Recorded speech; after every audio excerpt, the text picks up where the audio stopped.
আল্লাহ রাব্বুল আলামিন তাকওয়া সম্পর্কে বা তাকওয়া শব্দ বা তাকওয়াকে সমর্থন করে এরকম শব্দ কোরআনের মধ্যে প্রায় 250-250টা শব্দ ব্যবহার করেছেন। 250 জায়গায় 250 আয়াতে আলোচনা করেছেন। কত আয়াতে? 250 আয়াতে আলোচনা করেছেন। আল্লাহ রাব্বুল আলামিন সূরাতুল হজের শুরুতেই বলেন, ইয়া আইয়ুহান নাসুত্তাকু রাব্বাকুম ইন্না জালজালাতাস সাআতি শাইউন আযীম। আল্লাহ রাব্বুল আলামিন সূরাতুল হজের প্রথম আয়াতেই তাকওয়ার কথা বললেন। ইয়া আইয়ুহান নাস, মানুষেরা তোমরা,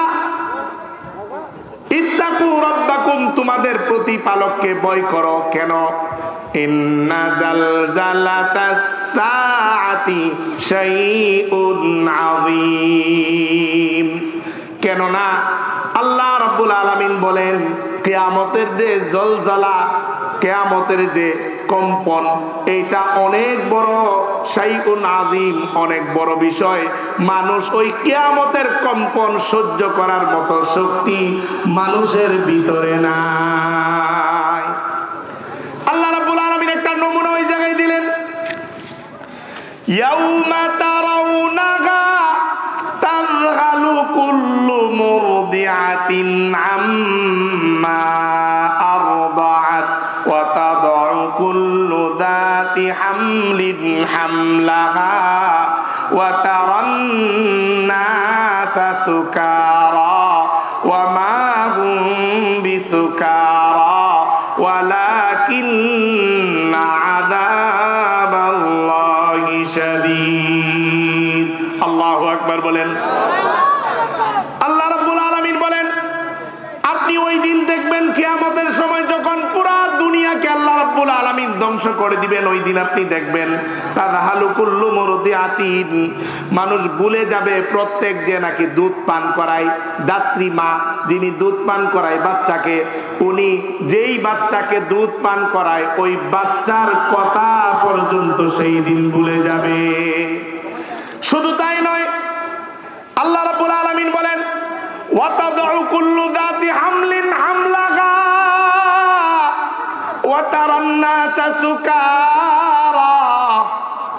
সেই দিন গর্ভবতী মহিলা, তার কোনো সিজার লাগবে না, কোনো দাত্রী মহিলা লাগবে না, কিয়ামতের কম্পনের সাথে সাথে এমনি এমনি গর্ভপাত করে দিবে।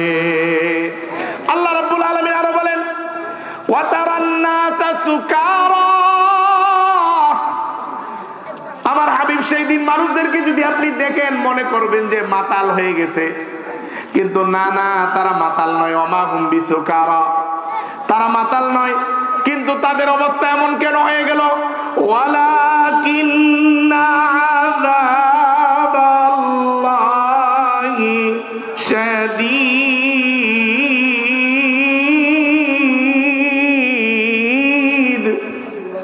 আল্লাহ রাব্বুল আলামিন বলেন, এরা মাতাল হয় নাই, পাগল হয় নাই, বরং আল্লাহ রাব্বুল আলামিনের আযাবে এরকম, আল্লাহ রাব্বুল আলামিনের আযাবে এরকম, আযাবের কারণে এরা মাতালের মতো হয়ে গেছে।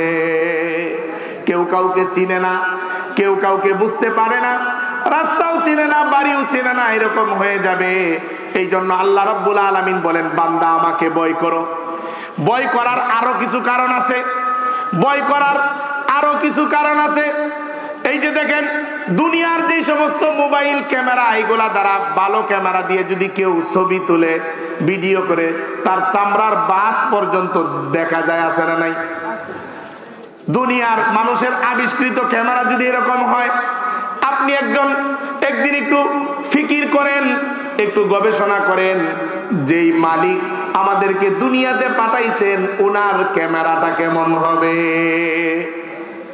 আল্লাহ রাব্বুল আলামিন সেই দিন আপনার আমল যদি ভালো হয় ডান হাতে আমল দিবে, যদি আপনার আমলনামাটা ভালো না হয় বাম হাতে দিবে। অনেক আলোচনা আপনারা জানেন, কিন্তু আমলনামা দেওয়ার পরে বান্দা মনে করবে যে এটা দুনিয়ার মতো মনে হয়, টাকা পয়সা দিলে মামলা এদিক সেদিক হয়ে যায়, কিন্তু আখিরাতের মধ্যে কি মামলা এদিক সেদিক হবে নাকি?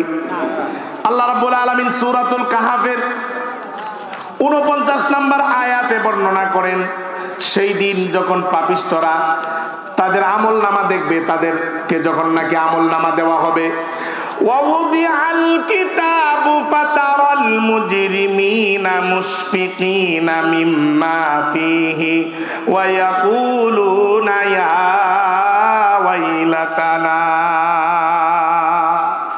যেই দিন তাদেরকে আমলনামা দেওয়া হবে, তাদের হাতের মধ্যে আমলনামা দেওয়া হবে, সেই দিন যারা পাপিষ্ঠ, যারা গুনাহগার, তারা যখন নাকি নিজের আমলনামাকে দেখবে, যেটা তাদের এখানে লিপিবদ্ধ আছে, এগুলা দেখার পরে তারা কি বলবে? আল্লাহ রাব্বুল আলামিন ওনার কালামে বলে দিলেন, ওয়া ইয়াকুলুনা, তারা বলতে শুরু করবে, ইয়া ওয়াইলাতানা মালি হাযাল কিতাব,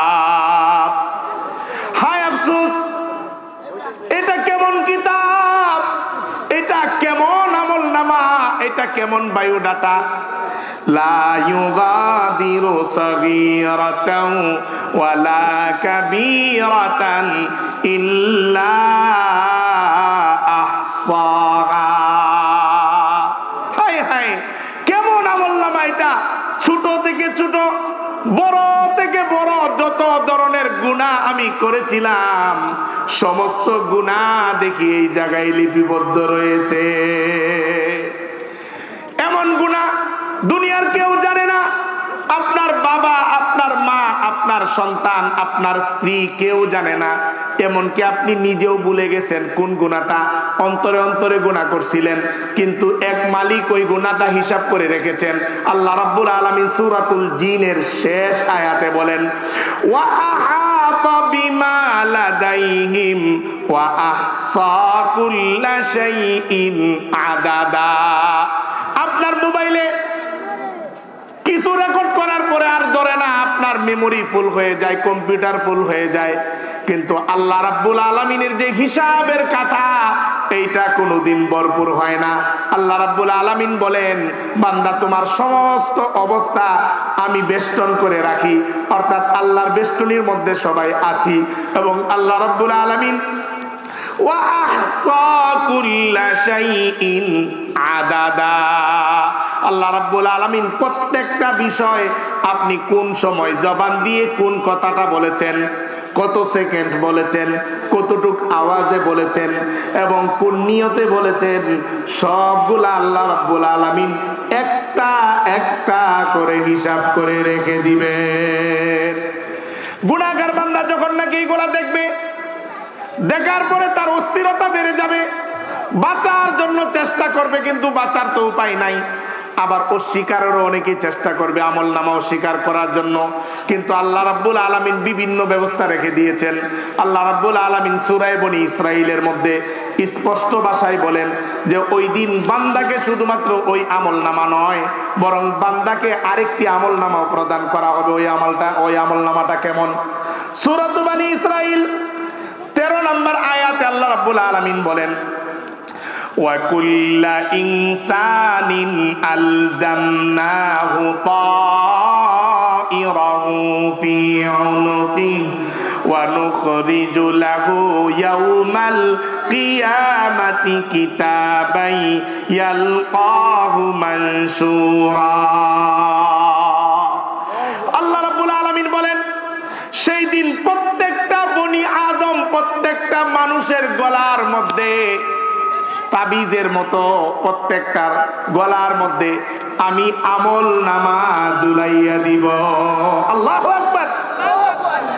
আল্লাহ রাব্বুল আলামিন, আপনি একটু অন্তরের কানে, এই শরীরের কানে নয়, একটু অন্তর দিয়ে শুনেন, হয়তো আল্লাহ তাআলা এটার উসিলায় আমাকে আপনি হেদায়েত দান করতে পারেন।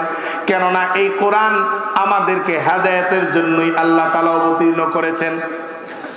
আল্লাহ রাব্বুল আলামিন বলেন, ওয়া নুখরিজু লাহু ইয়াউমাল কিয়ামাতি কিতাবান ইয়ালকাহু মানশুরা। সেই দিন আমি কিয়ামতের দিন ওই কিতাবকে বের করব এবং প্রকাশ করব, সবাই দেখবে, তারাও দেখবে, অর্থাৎ তিনি যার গলার মধ্যে আমল নামা লটকানো হইল, সে মানসুরা খোলা অবস্থায়, বিস্তৃত অবস্থায় সে পাবে, আমল নামাটা দেখতে পাবে।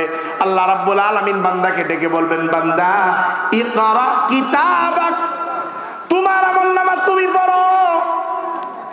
আজকে তোমার জন্য অন্য আমল নামার জরুরত নাই, তোমার গলার মধ্যে যে আমল নামা আছে ওই আমল নামাটা তুমি পড়ো, ওইটাই কাফা বিনাফসিকাল ইয়াউমা আলাইকা হাসিবা, ওই আমল নামাটাই তোমার জন্য আজকে যথেষ্ট হয়ে যাবে। আল্লাহু আকবার।